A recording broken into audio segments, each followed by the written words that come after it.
Terima kasih Anda masih bersama kami. Bagi Anda yang baru saja bergabung, kami hadirkan kembali 3 berita utama hari ini.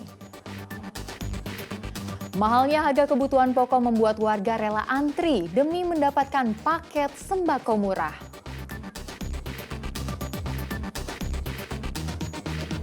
Enam muncikari digerebek di sebuah hotel di Kabupaten Banyumas.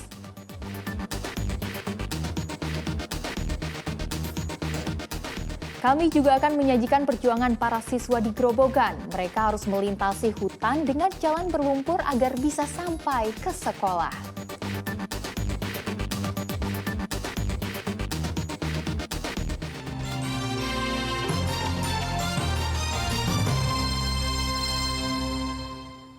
Kita ke informasi selanjutnya. Sebuah minibus terjun ke Kali Anyar, Kota Solo pada Rabu siang. Diduga sopir yang sedang belajar belum menguasai cara berkendara sehingga minibus terjun ke kali. Beruntung sopir dan pendampingnya selamat.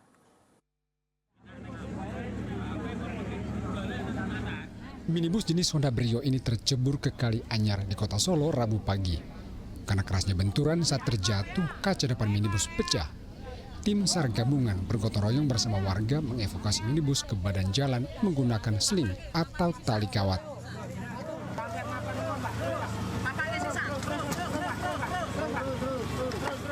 Beruntung sopir dan penumpang berhasil selamat setelah dievakuasi warga.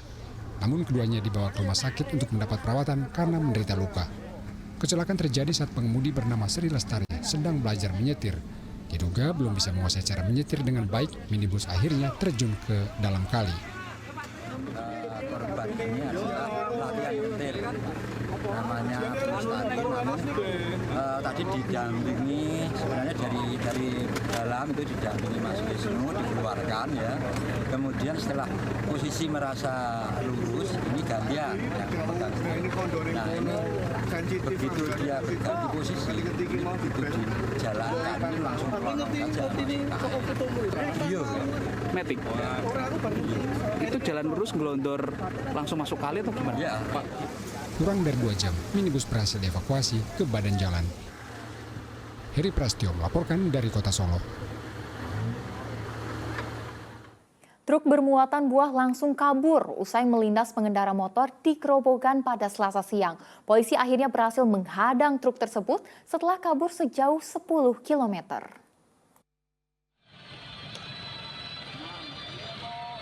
Sebuah truk dihadang mobil Polsek Penawangan di Desa Kramat, Grobogan. Truk bermuatan buah ini kabur setelah melindas pengendara motor hingga tewas di Jalan Raya Purwodadi, Semarang di Desa Putat.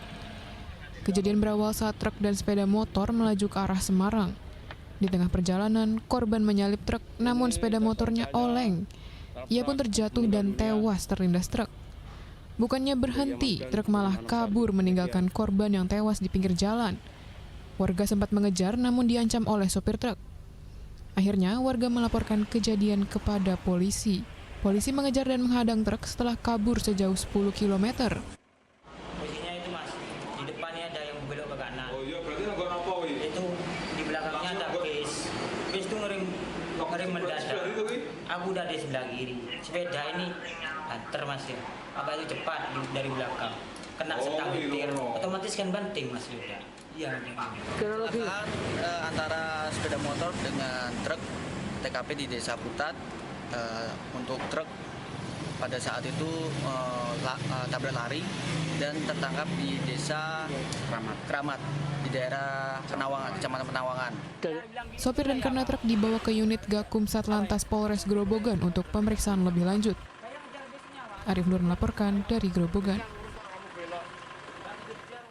Bapak dan anak pelaku pencurian kuda delman di Semarang akhirnya ditangkap. Ternyata niat jahat mencuri delman berangkat dari sang anak. Meski tak berniat menjual delman dan kudanya, keduanya terancam 7 tahun penjara.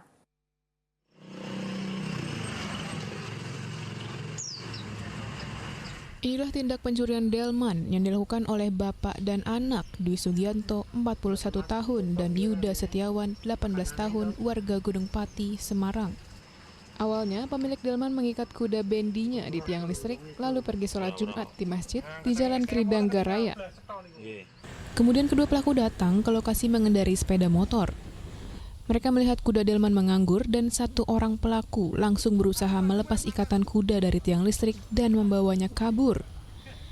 Saat tahu kejahatan terekam dan viral di media sosial, pelaku berencana membawa kuda delman curiannya ke Prambanan. Namun kurang dari sepekan, mereka ditangkap saat mengamen topeng monyet di kawasan Masjid Kapal di Ngalian, Semarang. Mereka mengaku mencuri kuda delman untuk dipelihara saja dan tidak berniat dijual.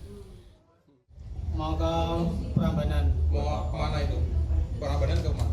Ke tempat kontrakan. Sempat ditawarkan, Pak? Nggak pernah. Sudah ada yang beli belum?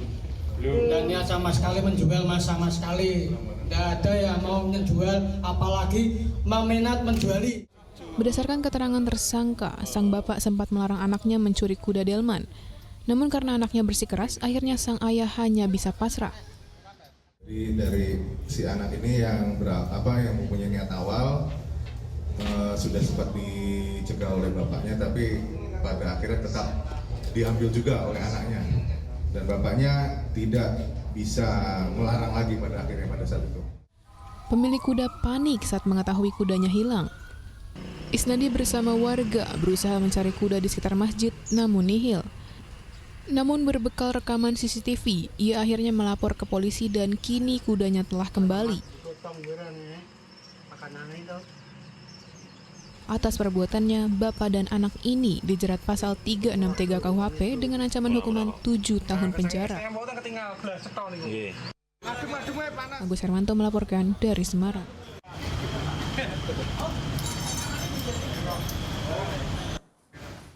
Mengantisipasi membludaknya calon penumpang saat mudik lebaran, PT Kereta Api Daop 5 Purwokerto menyiapkan ribuan tiket kereta api tambahan. Tiket kereta sudah bisa dipesan sejak 13 Maret kemarin. Ada 1.140 tempat duduk untuk para pemudik yang hendak menggunakan moda transportasi kereta api. Tiket yang tersedia untuk perjalanan jarak jauh seperti ke Bandung dan Jakarta. Selain menambah jumlah tiket, PT Kereta Api Daop 5 Purwokerto juga menyiapkan 2 kereta api tambahan jarak jauh. Kedua kereta api melayani perjalanan dari Purwokerto ke Bandung dan dari Kutoarjo ke Jakarta. Sejak dibuka sejak awal pekan ini, tiket mudik yang terjual sudah mencapai 16%. Tiket kereta yang terjual untuk perjalanan mudik pada 12 hingga 30 April. Sudah bisa dijual sejak tanggal 13 Maret, satu hari yang kemarin.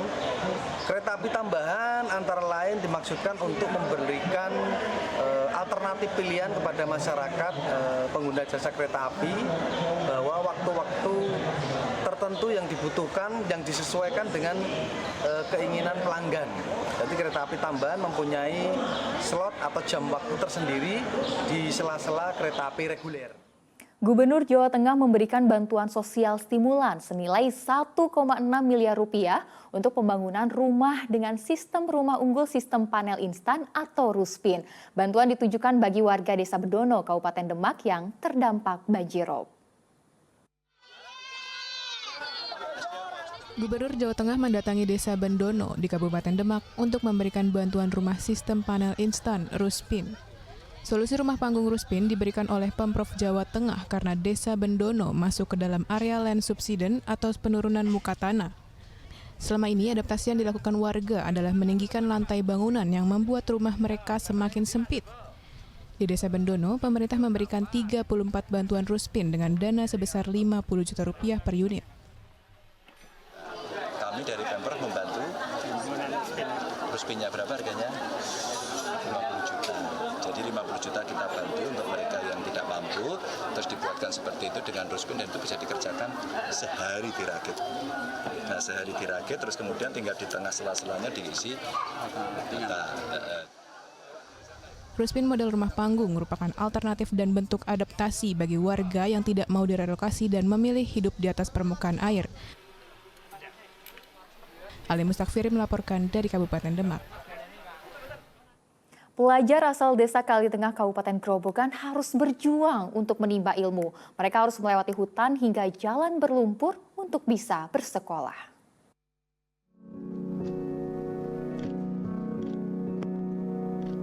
Melewati hutan dan tanah berlumpur sudah menjadi makanan sehari-hari pelajar asal dusun Kali Tengah, Desa Rejosari, Kecamatan Keradenan, Kabupaten Grobogan.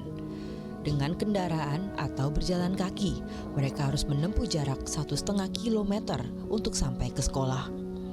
Jalan licin dan berlumpur ini juga jadi tantangan karena tak jarang kendaraannya terjebak hingga butuh bantuan dari pelajar lain. Tak jarang mereka juga terjatuh. Akses jalan penghubung dusun dengan sekolah sudah lama rusak. Kondisi ini semakin parah saat musim penghujan. Jalannya itu sulit sekali. Kalau bawa motor tuh nggak bisa, harus sama teman-teman, harus dorong-dorongan, harus motornya harus diangkat, banyak lah Pak pokoknya. Pernah jatuh? Pernah berkali-kali bahkan. Tak sampai di situ, para pelajar juga harus melepas dan membersihkan sepatunya saat tiba di sekolah karena penuh lumpur. Itu harus ini ya, lepas sepatu ya kalau berangkat? Harus. Terus gimana? Ya biasanya kami cuci kaki itu di masjid. Semoga ada pembantuan untuk pembangunan jalan.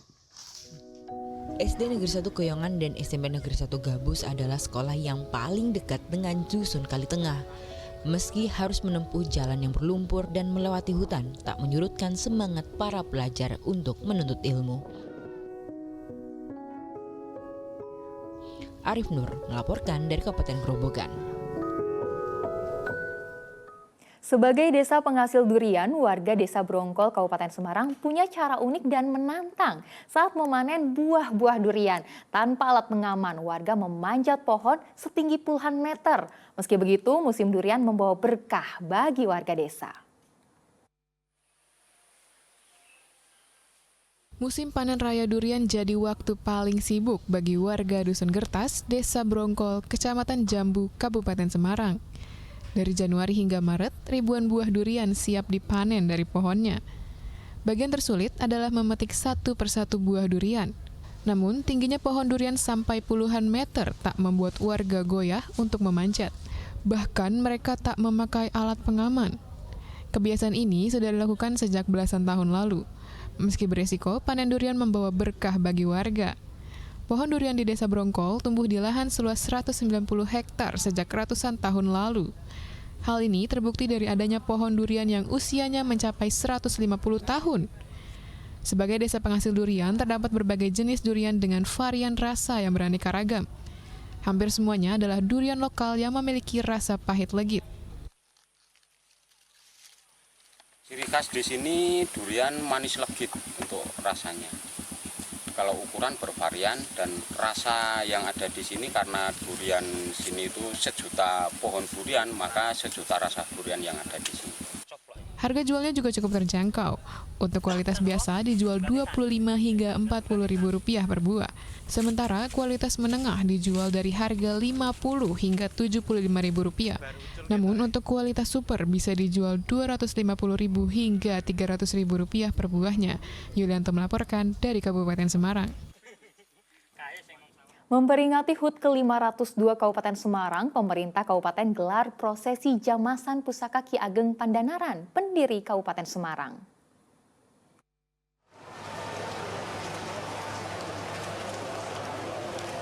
Satu persatu pusaka milik Ki Ageng Pandanaran, pendiri Kabupaten Semarang, dijamas atau dibersihkan di rumah dinas Bupati Semarang. Pusaka dibersihkan dengan air tirta Perwitasari yang diambil dari 19 mata air suci dari 19 kecamatan di Kabupaten Semarang. Pusaka yang dijamas adalah peninggalan era Pajajaran dan Majapahit yang terdiri dari 1 tombak, 2 trisola, dan 3 buah keris. Usai dijamas, pusaka disimpan kembali di rumah dinas Bupati Semarang. Selain sebagai bentuk pelestarian budaya peninggalan leluhur terdahulu, prosesi jamasan ini diyakini dapat memberikan berkah.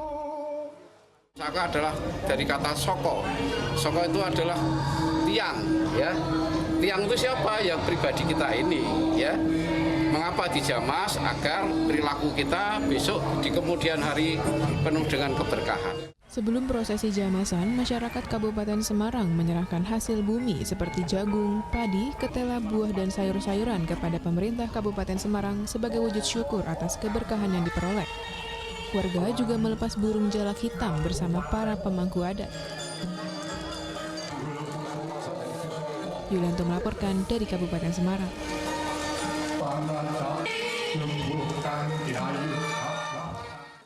Dan informasi tadi mengakhiri jumpa kita hari ini. Atas nama rekan yang bertugas, saya Tia Anissa mengucapkan terima kasih atas kebersamaan Anda. Selamat beraktivitas dan sampai jumpa.